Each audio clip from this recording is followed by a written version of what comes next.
process my claim on my weakest years, you know?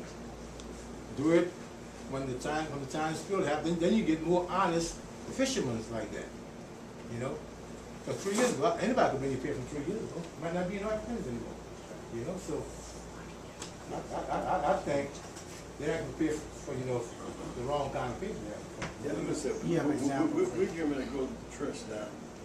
But our real objective was to hear you and be with you and make your plight visible. So you can get heard in the process. Because $20 billion out of Washington means nothing if we don't get to finish. And that's our goal. How do we get the water down the roots and not just water every day? And I'm so glad I met the leadership in Chicago this week. We met together, developed some kinship and relationship. And I've asked them trying to get a field since on the ground with you in Louisiana. You got Butler and Brown to work with us and BP and Bishop Thomas Grant.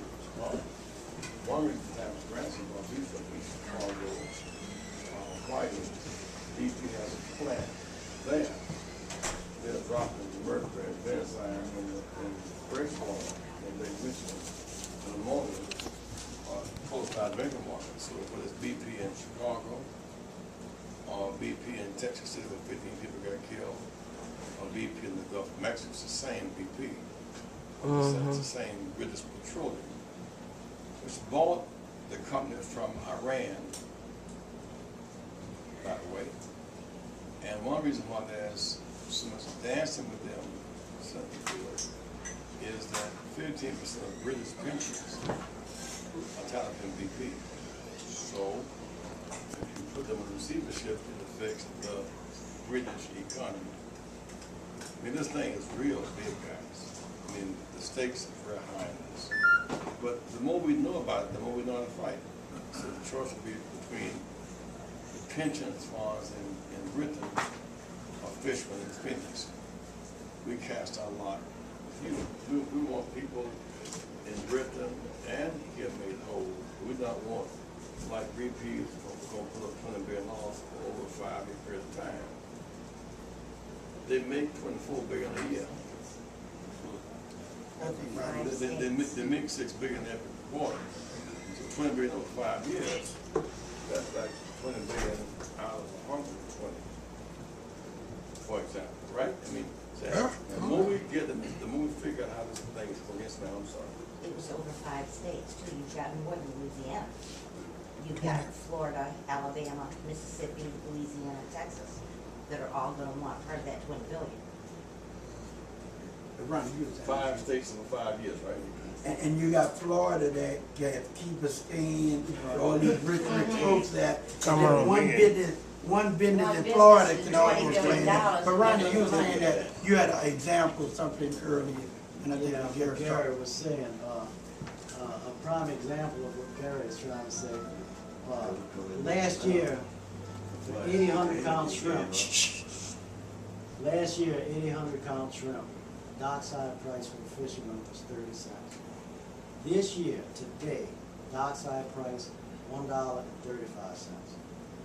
Last year, 10-15 count shrimp, which is the jumbos, was 90 cents a dockside. Today, $3.85 dockside. So, you know, trying to compare what we made last year to what we would have made this year is big, Apples to big, oranges. big difference. And I want to say something too, so what Gary said. Cleo, you might be able to better shed a little light on this.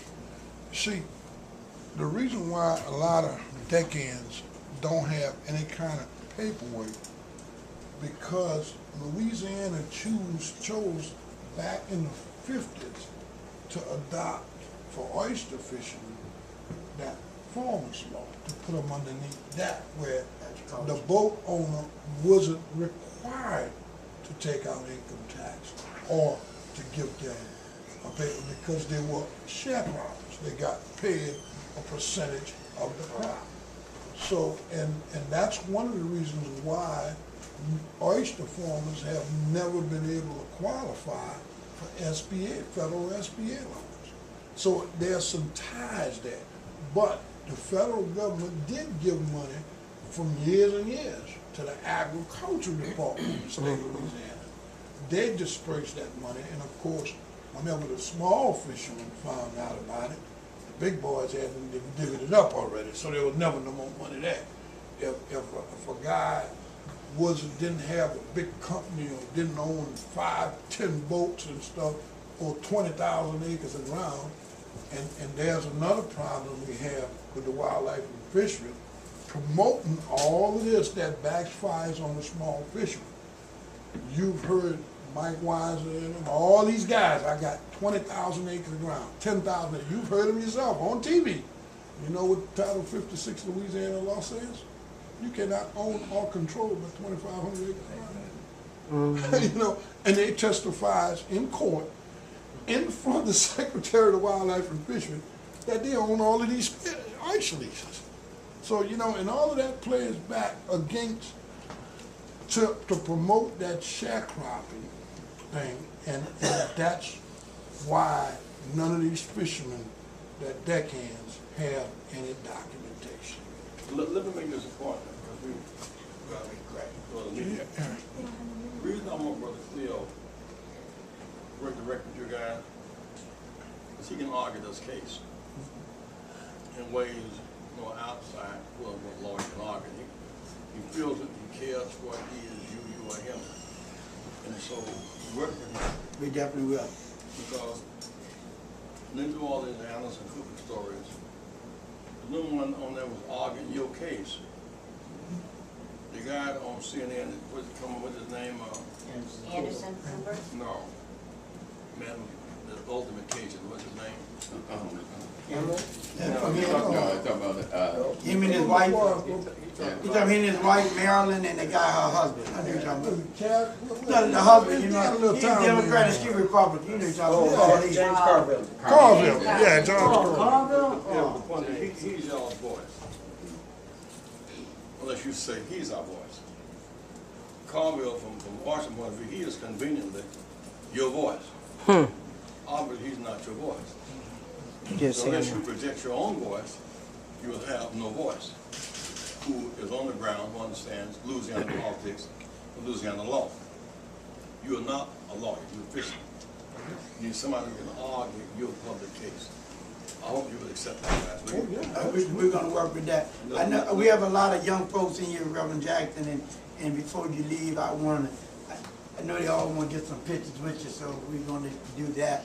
And we want everybody to come to the church for 6 o'clock, because Reverend Jackson's gonna be speaking, there's gonna be a prayer rally, so we want you to tell your parents, you know, if y'all came in, but tell your parents, bring you to Bethlehem Baptist Church, 111 Bethlehem Lane tonight, because it's a prayer claim rally tonight, and so try to make it. So, you want everybody to stand up, and then Rev gonna close us out with a prayer. Join somebody's hand. Say, dear God, dear God, Dear God, accept our petition. accept our petition, Hear our prayer. hear our prayer, Search our hearts. search our hearts, And our ways. and our ways, Our backs. our backs, Are against the wall. against the wall, Trust you. trust you, To see us through. to see us through, Lean not lean not to our own understanding. to our own Stand understanding, wholly wholly on thee. on thee, Never forsaken us. never forsaken us, Left us. left us, And now, be with us. Be with us. Thee thee, is our partner. Our partner. Victory Victory is assured. is assured. Some way. some way, Somehow. somehow.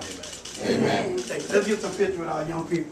Once you stay there, Reverend Jackson, I get them all to get around. You can